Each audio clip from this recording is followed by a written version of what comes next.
मैं तो 3 बच्चे पैदा करके माँ होने का अस्तित्व को निभाई और तुम 3 बच्चे तो क्या तुम 10 बच्चे नहीं, पोषण बिल्कुल करवा गलत दी? है। क्या आप सड़कों पे चिल्ला दिए और आप नेता बन गए कि हमने ये किया है? नमस्कार, जोहार। आप देख रहे हैं एचएनएन न्यूज। मैं हूं निशा मिश्रा और मेरे साथ जो स्क्रीन शेयर कर रही हैं किसी तारीफ की मोहताज नहीं है, सोशल मीडिया पर अक्सर सक्रिय देखे हैं, सुषमा बड़ाई के बहुत बहुत जोहार और स्वागत है एचएनएन में आपका।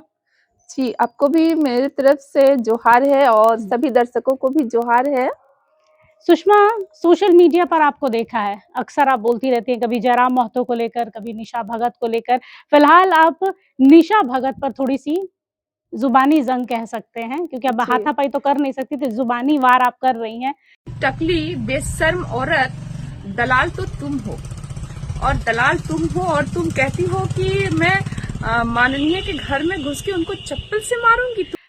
जिस माननीय के लिए आप निशा भगत को बोल रही हैं कि निशा भगत ने किसी माननीय के लिए अपशब्दों का संसदीय मर्यादा उन्होंने तोड़ा है, जो भी है उन्होंने किया है, लेकिन एक महिला होकर महिला को टकली कहना, एक महिला होकर महिला को लज्जाहीन कहना, ये कहाँ तक शोभा देता है? बिल्कुल भी नहीं शोभा देता है, लेकिन आप मेरी जगह रह के देखिए कि जब जयराम महतो का मामला आया था, तब वो जयराम महतो के लोगों से उसने मुझे कितना गाली दिलवाया और जब वो मेरे जीवन की कहानियों को उधेड़ रही है, तो मैं क्यों ना डिफेंस करूँ अपने बचाव के लिए? क्यों ना बोलूँ, सच का उजागर क्यों ना करूँ? ये तो सच्चाई है सुषमा कि भाई अतिक्रमण वाले मुद्दे पर आप चुप रहीं। निशा भगत डीआईजी गई, ठीक है, हो सकता है आपने कहा कि हाँ, वो दिखावे के नाम पर जब पेशा नियमावली पर स्वीकृति मिली कैबिनेट में, तो उन्होंने एक फ़ोटो डाला और कह दिया कि भाई हमारी पहल का नतीजा है। हर आदमी क्रेडिट लेने के लिए यहाँ पे मर रहा है। बिल्कुल, पेशा बिल्कुल। नियमावली के बाद से चाहे वो पक्ष हो या विपक्ष हो विपक्ष हो। या सामाजिक कार्यकर्ता हो, सब अपने-अपने स्तर पर ये चाह रहा है कि भाई पेशा नियमावली के लिए हम भी लड़े हैं। कोई बिल्कुल। 4 दिन का नेता बन रहा है, नेतागिरी कर रहा है, वो भी बोल रहा है कि भाई इस पे हमने भी आवाज़ उठाई है। तो निशा भगत ने किया तो कोई ऐसा काम तो नहीं किया कि जिसके लिए आप उसको ट्रोल करें? नहीं, नहीं, मैंने ट्रोल नहीं किया। मैं कह रही हूँ कि अगर पेशा एक्ट जब आया है, तो जो निशा उरांव 5 साल से लड़ रही है, उसका क्या? जिन्होंने ड्राफ्टिंग किया, जो कोर्ट के चक्कर काट रही है, उसका क्या? आप सड़कों पे चिल्ला दिया और आप नेता बन गए कि हमने ये किया है। मार भी तो खाई। देखिए, मार खाई जब आप जान रहे हैं, अभी अभी जो हो रहा है हुँ। जो सरकारी ज़मीन है और बहुत सारे लोग ये जान रहे हैं कि ये सरकार का ज़मीन है और हम कम पैसा में उसको लेकर के उसको खरीद करके घर बना रहे हैं और जब आपका घर टूटेगा तो आप विक्टिम बन जाइएगा। वो कोर्ट का आदेश था, आप न्यायालय के आदेश का अवहेलना कर रही है और आप तो थप्पड़ खा ली, लेकिन जो महिला है जिन्होंने आपको थप्पड़ मारा वो भी एक महिला है।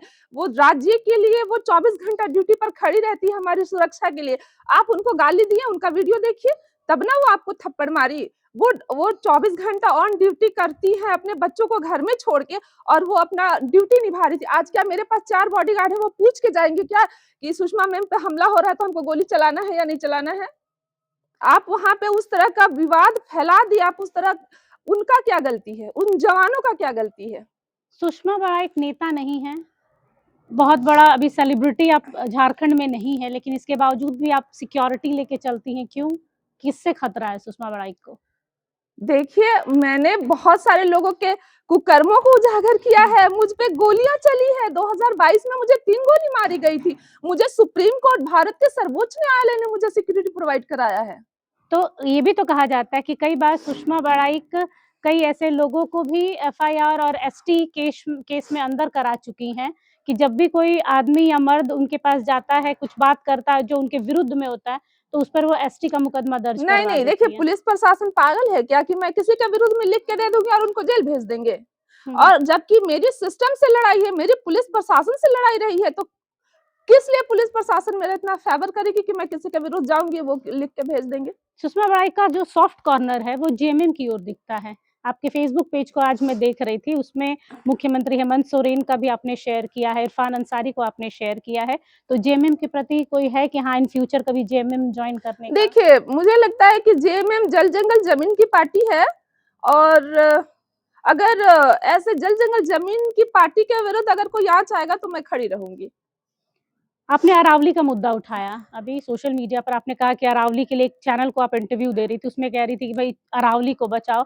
आप इतने कोसों दूर अरावली का टूटना आपको अखड़ रहा है, आपके अपने राज्य में बड़का गाँव में एनएमडीसी धड़ल्ले से जंगल काट रहा है, सुषमा बड़ाई को वो क्यों नहीं तो दिखता है? क्यों, बड़का गाँव में तो विधायक है ना, बड़का गाँव में उसको देखने के लिए विधायक हैं। और अरावली जंगल यदि टूट रहा है या फिर हमारी प्रकृति जल जंगल, अगर प्रकृति नहीं रहेगा तो आप जीवित रहेंगे क्या? आज हम सब जीवित हैं, क्यों? प्रकृति की वजह से सांस ले रहे हैं।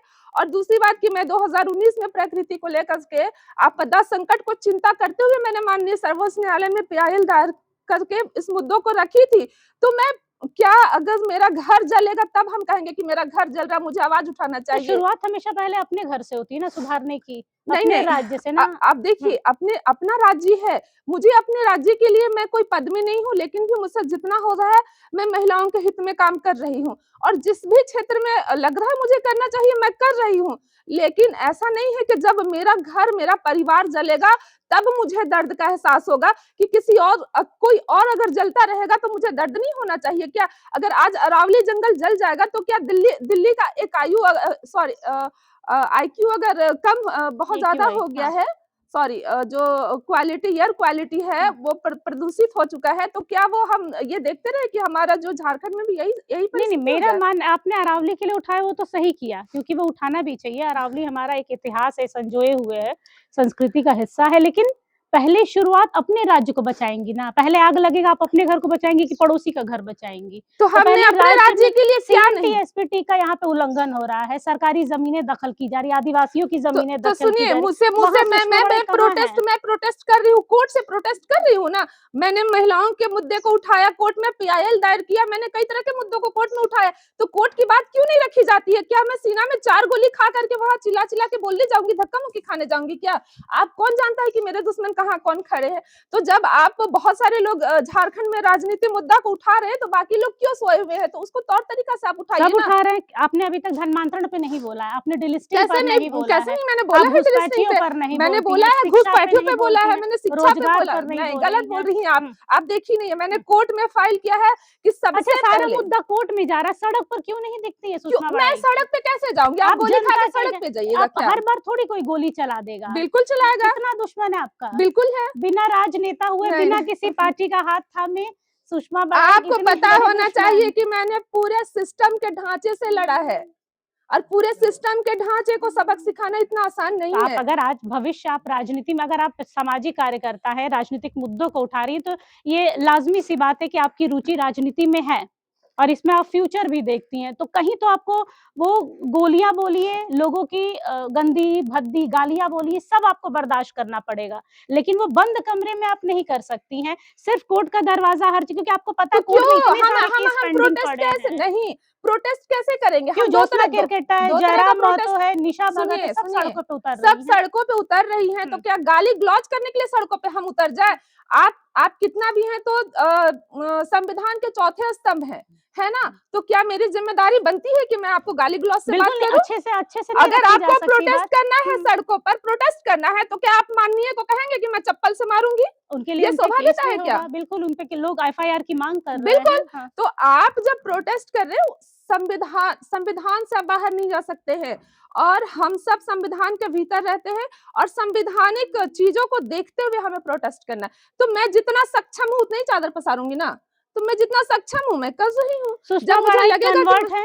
अ, सुषमा बड़ाई कन्वर्ट है? नहीं, मैं कन्वर्ट कितने नहीं लोग हूँ। कहते हैं कि आपने इस्लाम कबूल किया है? कौन बोलते हैं? कुछ लोग कह रहे हैं कि आपने पास्ट में किसी से कहा था कि हुँ, निशा भगत ने आपसे मांस की हुँ, फरमाइश की थी। तो क्या सब आपके घर सब में मांस बनते हैं? सब कहीं सुनी, देखिए आपने हुँ, तब वीडियो नहीं सुना हमारा, हुँ, हुँ। हम बोले कि जब निशा भगत मेरी दोस्त थी, तो वो मुझे अपने मतलब साथ ले दोस्त गई थी, थी। आज हाँ, दुश्मन। दुश्मन मैंने नहीं माना है भाई, आज लेकिन एक आप भी दूसरे नहीं। पर वार निशा भगत को सुनिए, पर्सनली मेरे मैं लिए कुछ यही दिनों से यही है ना कि हुँ, अगर मेरा भाई भी संविधान के विरुद्ध जाएगा, मेरा फैमिली का कोई भी व्यक्ति, तो मैं उसके विरुद्ध बोलूँगी। तो उसको ऐसा शक्ली नहीं है बोल कि तुम देंगी। दोस्त हो तो वो मुझे चरित्रहीन बोलेगी। बिल्कुल 3 गलत है, बच्चे, 3, किसी भी महिला की उसने क्या कहा कि तुम हुँ, 3 बच्चे पैदा कर दी है? अरे मैं तो 3 बच्चे पैदा करके माँ होने का अस्तित्व को निभाई, और तुम 3 बच्चे, तो क्या तुम 10 बच्चे की नहीं पोषण बिल्कुल करवा दी? गलत है, बात तुम तो कहो तो गलत है। सही और मैं कहूँ तो गलत। ये तो बिल्कुल यही देखिए यही यही तुम सच्चाई संविधान में बैठ के तुम सच्चाई कर यही रही है हो। सुषमा जी कि एक इतिहास में बात कहा जाता है नारी ही तुमने नारी तुमने की देखा है दुश्मन कि है, मैंने कितना नारी संघर्ष नारी किया की। है? आज सुप्रीम कोर्ट मुझे इतना 10 सिक्योरिटी क्यों प्रोवाइड किया है? उन्होंने कहा कि इसके जैसा संघर्ष करने वाली लड़की है, छाती में गोली खा करके तुम कह दी तो तुम सही, और मेरे जो 3 बच्चे हमने पैदा करके कैसे पाल रही हूँ उसका क्या? कौन उठाया उसका मुद्दा कि इसके बच्चे का क्या हाल हुआ, इसके साथ क्या हुआ, इस लड़की के साथ गोली लगा, किसी ने बोलने आया क्या? कोई राजनेता आया क्या मेरे लिए खड़ा होने के लिए? तो सुषमा बड़ाई आज के दौर पर घुसपैठ को कैसे देखती है? झारखंड में घुसपैठ को रोकना चाहिए? देखिए, घुसपैठ को रोकना चाहिए, और इसके लिए भारत सरकार जिम्मेदार कौन है? आपके बॉर्डर पे कौन है? देखिए, आप हर आदमी का, मैंने बंगाल में भी सुना, बंगाल के भी जो मंत्री लोग हैं वो कहते हैं बॉर्डर सिक्योरिटी फोर्स की गलती है, वहां से आने क्यों देते हैं, पर आप लोग अपने राज्य में घुसने क्यों नहीं देते नहीं, हैं?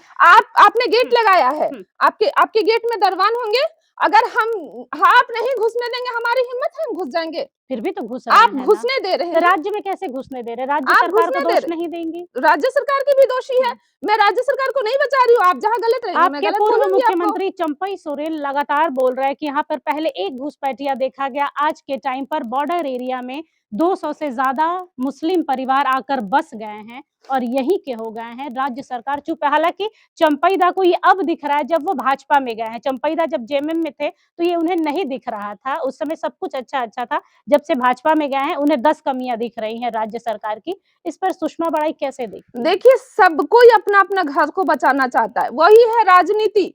जैसे हम वकालत करते हैं ना, तो कोर्ट में खड़ा होके एक-दूसरे के विरुद्ध लड़ते हैं, लेकिन पीठ पीछे जाकर के हाथ मिला लेते हैं। तो आप जनता को क्या समझाना चाहते हैं कि हम आपके लिए लड़े? तो वही चीज़ राजनीति है कि आप सड़कों पे जनता को दिखा रहे हैं कि हम आपके लिए तो लड़ रहे हैं, लेकिन आप तो पीठ पीछे सब एक है। कभी भी आप गठबंधन कर सकते हैं, कभी भी मिल सकते हैं। पेशा नियमावली के स्वीकृति के बाद क्या लगता है कि जिलों में जो ग्राम सभा को वजूद में आना, सशक्त होने की बात की जा रही है, संशोधन की बात की जा रही है कि संशोधन करने के बाद उसे धरातल पे लाया जाएगा। तो क्या लगता है कि वो एक्चुअल जो पेशा के जो नियम थे वही उसमें होंगे या उसके साथ छेड़छाड़ की गई है? देखिए, मुझे नहीं पता, अगर उसके साथ छेड़छाड़ हुआ भी होगा तो वो जब लागू हो जाएगा उसके बाद ही पता चलेगा। हुँ। लेकिन पेशा कानून आने से ग्राम सभा को सशक्ति मिलेगी एक, कि हम अपने हिसाब से अपना कानून, अपना राज्य चला सकते हैं, कि कोई भी अगर यहाँ पे जल-जंगल ज़मीन को उजाड़ने की बात कर रही हूँ, तो सबसे बड़ा मुद्दा है कि अगर पेशा कानून लगता है तो जल-जंगल ज़मीन की रूढ़ी प्रथा की सुरक्षा होगी। सुषमा बराइक आगे आदिवासी समाज से आती हैं। आदिवासी समाज के लिए क्या सोचा? आदिवासी समाज से कुछ एक नए लड़कियों के चेहरे सामने आ रहे हैं जिसमें आप हैं, निशा भगत है, ज्योत्सना किरकेट्टा है, अभी एक एंजल लकड़ा है, मतलब कई नई जनरेशन की लड़कियाँ आ रही हैं इसमें। तो जो आदिवासी समाज की लड़कियाँ कभी घर में चारदीवारी में रहा करती थी, आज राजनीति में उतर रही है, कैसे देख रही हैं इस पूरे देखिए, दौर मैंने को? अपना अपना जो करियर देखा है, मुझे यही लगता है कि आप भी एक महिला हैं, वो भी एक महिला है, वो भी एक महिला है। मेरा यही कहना है कि हम सशक्त तब बनेंगे जब अपने दम पे उस मुकाम को हासिल करेंगे। अगर हमें लगता है कि हम पद और पावर पाने के लिए किसी नीच हद तक गिर जाएँगे और मुखौटा पहन के समाज में कहेंगे कि हम तो समाज के परिप्रेक्ष्य में काम कर रहे हैं, तो मुझे नहीं लगता कि ये सब मेरे पास बहुत ऑप्शन आया कि तुम अगर कॉम्प्रोमाइज़ कर लोगी, तो हम तुम्हें ये बना देंगे, वो बना देंगे। मैंने बस उनको कहा कि मैं मर्दों की कॉम्प्रोमाइज़ हूँ क्या? इसीलिए आज हमें मर्द रौंदते हैं। यदि हम अपने बदौलत अगर ऊँचाइयों को छू लें ना, तो हमें ये मर्द नहीं रौंदेंगे। जयराम से क्या शिकायत है? वो भी तो गरीब घर का बेटा है, अपने दम पर आया है, कोई बैकअप नहीं रहा है, ना उसके पिता राजनीति में रहे हैं, ना कोई फ़ोर-फ़ादर उसके रहे हैं, अपने दम पर, पब्लिक के दम पर आज यहाँ देखिए, पहुँचा है। जयराम से मुझे क्या शिकायत होगी? मैंने जयराम के विरुद्ध क्या बोला? जयराम जी जो हैं वो पहले बोलना स्टार्ट किए, हमने तो केस किया भोला महतो पर, विराट महतो पर। आप वहाँ पे आप इंटर किए, आपने मुझे कॉल किया, मैंने तो आपको कॉल नहीं किया। आप सोशल मीडिया में कह रहे हैं कि आप चाची हैं। अरे आप जिसके लिए आपकी कितनी उम्र हो रही होगी? या फिर आप अम्बा प्रसाद को देख लीजिए, उनकी कितनी उम्र हो रही है? आप कह दीजिए चाची, क्यों आप मुझे चाची कह के ट्रोल कर रहे हैं सोशल मीडिया पे? ये एक माननीय को शोभा देता है क्या? क्या मैं आपकी चाची हूँ? बिल्कुल भी नहीं। तो फिर हुँ। आप बोले तो अच्छा और हम बोले तो बुरा लग जाएगा। तो हमें हमें आता है अपना काउंटर करने, हम कर सकते हैं। आपको नहीं लगता कि झारखंड की राजनीति में काम से ज़्यादा एक-दूसरे की खिंचाई, छीछा-लेदर, चरित्र पर उँगली उठाना, ज़ुबानी जंग ये ज़्यादा चल रहा है, ये इससे तो ज़्यादा कि ये तो विकास की बात कर ये रहे हैं तो हम विकास झारखंड के में। मुद्दों को छोड़ कर के राजनीति को इतना गिंधा दिए यहाँ पे कि एक दूसरे को सिर्फ गाली-गलौज, ट्रोल, इसके अलावा कुछ आ ही नहीं रहा झारखंड में। तो इन सब चीज़ों से हट के आप जल-जंगल, ज़मीन, प्रकृति और जो युवा पीढ़ी का फ्यूचर है उसकी बात क्यों नहीं करते? आज आप युवा पीढ़ी को उकसाएँगे, आज हमारा पड़ोसी देश बांग्लादेश जल रहा है, क्या तब आप इंतज़ार करेंगे कि हमारा झारखंड धर्म के नाम पे जलता रहे, तब आप आवाज़ उठाएँगे क्या?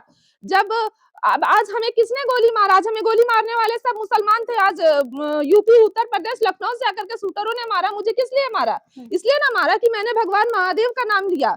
तो महादेव का नाम लिया तो यहाँ कही सुनी बात बहुत होती है, लेकिन जब आप किसी की अस्तित्व हकीकत को जब देखेंगे तब आपको पता चलेगा कि हाँ, उसके जीवन की अस्तित्व हकीकत क्या है। कहने के लिए तो इंसान बहुत कुछ कह जाता है। आदिवासी हिंदू होते हैं, सनातनी होते हैं। देखिए, आदिवासी का एक अलग पहचान है। जैसे मैंने कहा है, पहले भी कही हूँ, आज भी कहती हूँ कि जब भगवान महादेव कहते हैं कि ना तुम हिंदू हो, ना मुसलमान हो, तुम ईसाई भी नहीं हो, मतलब तीनों जो हो तुम एक ही वंश हो, एक ही अंश हो, मेरे ही अंश हो और मैं ही तुम्हारा पिता हूँ। मतलब इसका मतलब सोमा उरांव ने जो कहा कि आदिवासी हिंदू है, सनातनी है, सही है एक तरह से नहीं, नहीं, देखा नहीं, आदिवासी सनातनी भी नहीं कह सकते, हम हिंदू नहीं कह सकते। हिंदू अलग है, मुस्लिम अलग है, ईसाई अलग है। तो उसी तरह से एक आदिवासी जो है, आदिदेव महादेव जो है वो कहते आप लोग भी हैं। बूढ़ा महादेव की पूजा करती हैं, मैं आदिवासी तो करते हैं? करती हूँ, तो मुझसे तो वही महादेव ही हुए ना हमारे हिंदू हम भी देखिए। प्रकृति की पूजा करते हैं, हम उगते सूरज और डूबते हुए सूरज की पूजा करते हैं छठ पूजा में। हाँ, तो ये तो क्या हुआ, प्रकृति है। तीज में हम जो लोग चाँद की जितने भी पूजा हिंदू करते धर्म हैं। का हुँ, पूजा है वो प्रकृति है। हुँ। और जो हिंदू धर्म है वो प्रकृति आकृति को पूजा करते हैं कि आपने मूर्ति बैठाया है और विश्वास, आप विश्वास को मानती हैं ना? हुँ। तो जैसे हम कहते हैं ना कि हम भगवान क्या कहते हैं कि मैं तो विश्वास में हूँ और आप जीवित हैं और आपका निर्णय ही सर्वश्रेष्ठ होगा जो संसार का परिवर्तन करेगा। और जब आपका निर्णय ही बेकार होगा तो संसार में प्रलय आएगा। प्रलय कैसे आएगा? कुछ प्रकृति आपदा से नष्ट हो जाएँगे, कुछ धर्म से क्या कहते हैं उसको, सांप्रदायिक आपदा से नष्ट हो जाएँगे। तो इस तरह से दुनिया खत्म हो जाएगी। तो आप दुनिया को खत्म करना चाहते हैं या बचाना चाहते हैं? अगर बचाना चाहते हैं तो इन सब जो धर्म का विवाद हो रहा है ना, इन सब से ऊपर उठ के मानवता, एकता और अखंडता की बात कीजिए। सुषमा बड़ाइक, अगर मैं आपकी बहन हूँ, अपनी सगी, मान लीजिए मैं निशा बड़ाइक, ठीक है? अगर मैं किसी मुसलमान से, ईसाई से, किसी से शादी कर लेती हूँ, तब भी मुझे ये 26% जो आरक्षण है, वो मुझे मिलना चाहिए, मेरा अधिकार है शादी के बाद भी। बिल्कुल मिलना चाहिए। ये मतलब आप सुप्रीम डिलिस्टिंग के सु आप खिलाफ हैं। हाँ, सुप्रीम दोनों मज़ा कैसे? देखिए डिलिस्टिंग क्या है? अभी आप देख लीजिए जो ईसाई कन्वर्ट हो गए हैं, सिर्फ़ गरीब लोग ही कन्वर्ट क्यों हो गए? अमीर क्यों नहीं कन्वर्ट हो जाते हैं? क्या बात कर रही हैं? अभी हाल-फिलहाल में सोमा उरांव का इंटरव्यू किया था, उन्होंने कहा था कि हमारे 11 से 12 विधायक कन्वर्ट हैं और आने वाले समय में वो 10 उन्होंने नाम भी लिया था, शिल्पी नेहा तिर्की का नाम लिया था कि वो कन्वर्ट है, ईसाई हैं वो।